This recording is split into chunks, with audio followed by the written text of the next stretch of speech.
Good afternoon, students. Today in our 11th class, after a long time break, we are going to discuss about kingdom Phyla, kingdom Animalia, in which we have discussed about various phylums which are for Porifera, Coelenterata, Platyhelminthes, Aschelminthes, Annelida, Arthropoda. Now today we are going to discuss about phylum Mollusca and Echinodermata. Student, Mollusca is also considered to be the second largest phylum in the living world, as it consists of various kinds of organism. Here you can see the picture of a phyla. This belongs to Mollusca phylum.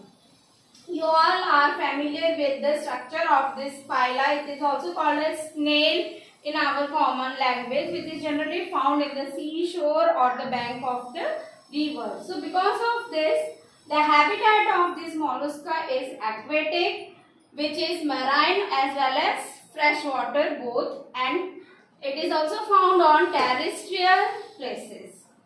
They have the organ level system of organization.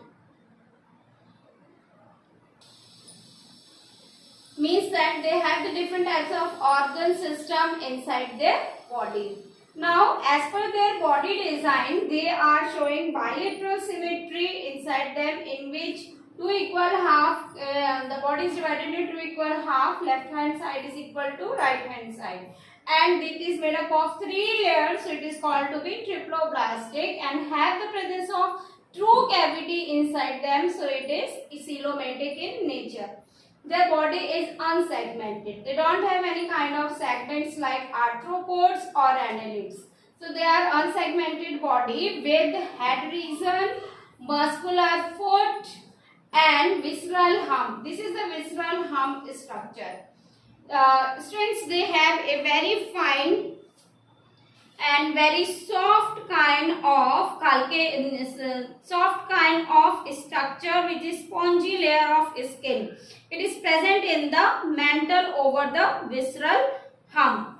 As per it, the body is mainly found to be head, muscular foot and visceral hump, but the spongy layer inside the mantle and visceral hump is called to be mantle cavity. And this cavity is called a coelomatic, means they have the coelom with a purpose, because it consists of gills, and these gills are used for respiration purpose.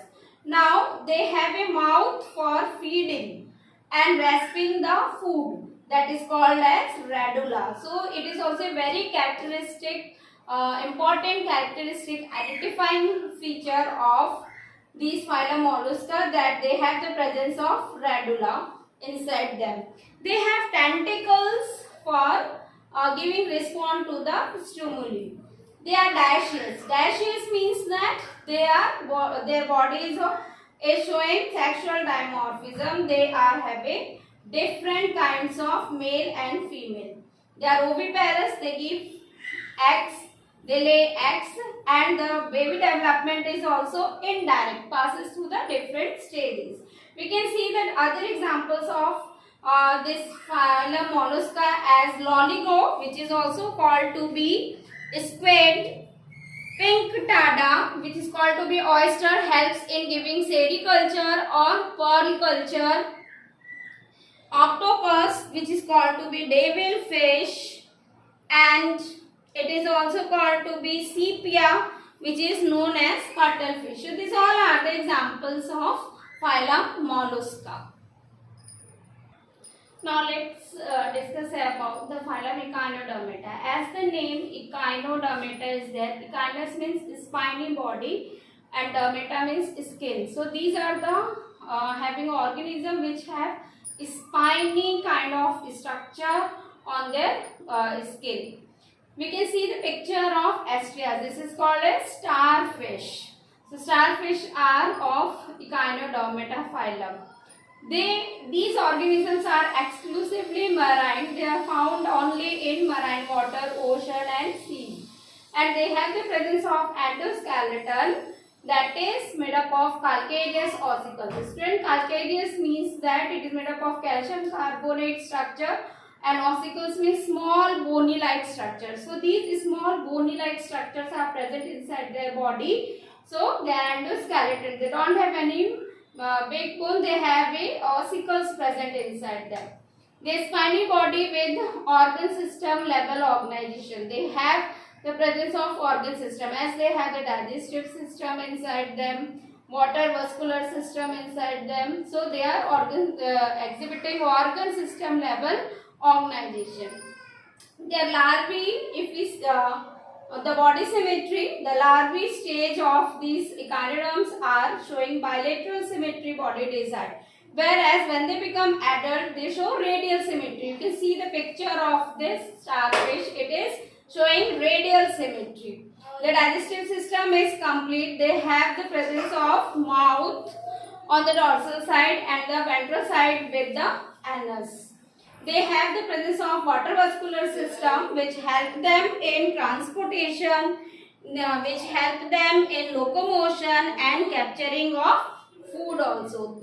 It also helps them in respiration, but they don't have any excretory system inside. Therefore, simply they are doing osmoregulation.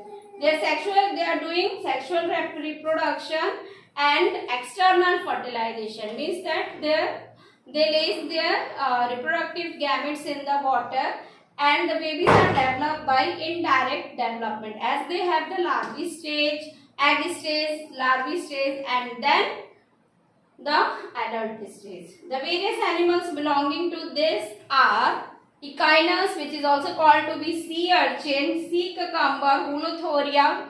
Houlothorias are called to be sea cucumber, and starfish, that is a estrias.